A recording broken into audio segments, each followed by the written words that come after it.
Welcome to strong dictation 5 second बाद शुरू होगा। Ready start. आतंकवाद पर संयुक्त राष्ट्र की ताज़ा रिपोर्ट भारत की सुरक्षा के लिहाज से चिंताजनक है। इसमें कहा गया है कि केरल और कर्नाटक में Islamic state of Iraq and Syria के कई आतंकी मौजूद हो सकते हैं। इसके अलावा अफ़गानिस्तान में पड़ोसी पाकिस्तान के 6 से 6,500 हज़ार आतंकी सक्रिय हैं। रिपोर्ट के मुताबिक भारतीय उपमहाद्वीप में इनके जमावड़े से किसी बड़े हमले की आशंका है।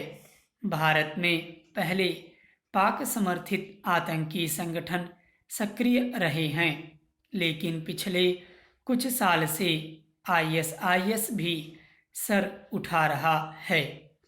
पिछले साल राष्ट्रीय जांच एजेंसी ने आईएसआईएस प्रेरित आतंकी मॉड्यूल का पर्दाफाश कर 10 जनों को गिरफ्तार किया था।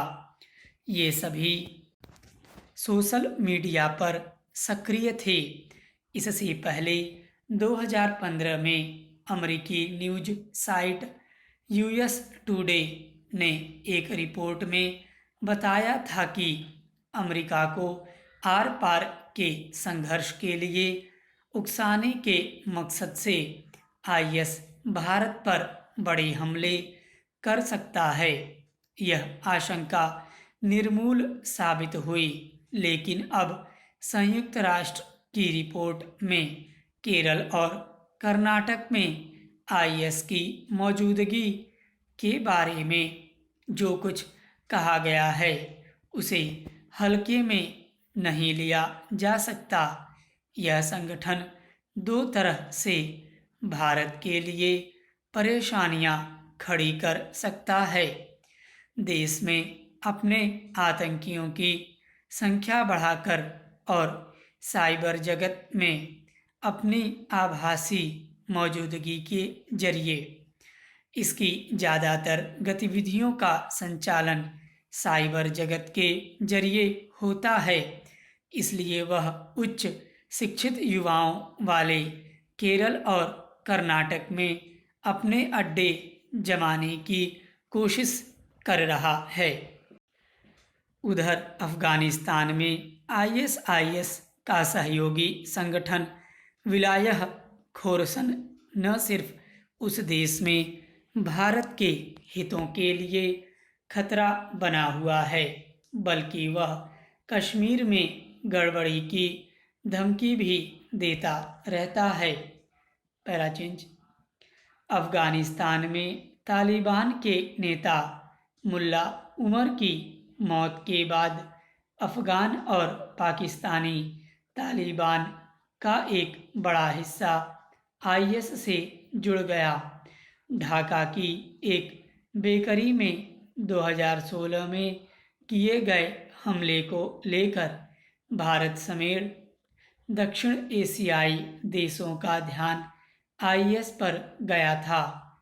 इस हमले में एक भारतीय और अमेरिकी नागरिक समेत 20 लोगों की जान गई थी।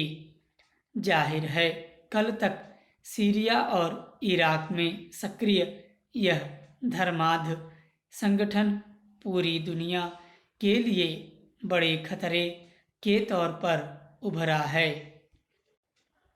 अफ़गानिस्तान और पाकिस्तान के कट्टरपंथियों को अपने साथ जोड़ने के बाद अब यह भारतीय युवकों को फुसलाकर साथ जोड़ने के बाद अब यह भारतीय युवकों को फुसला रहा है। जन्नत और हूरों के फेर में कुछ सिरफिरे युवक अगर केरल और कर्नाटक में इस संगठन की छतरी के नीचे जमा हो रहे हैं तो देश की सुरक्षा एजेंसियों को सतर्क हो जाना चाहिए। संदिग्धों पर कड़ी निगरानी के साथ साथ साइबर जगत की गतिविधियों को भी रडार पर लेने की ज़रूरत है ताकि आईएसआईएस के नापाक मंसूबों को नाकाम किया जा सके। देश की सुरक्षा के लिए खतरे पैदा करने वालों को फन उठाने से पहले ही सख्ती से कुचला जाए। उनके नेटवर्क को तहस नहस करना भी जरूरी है। स्टॉप।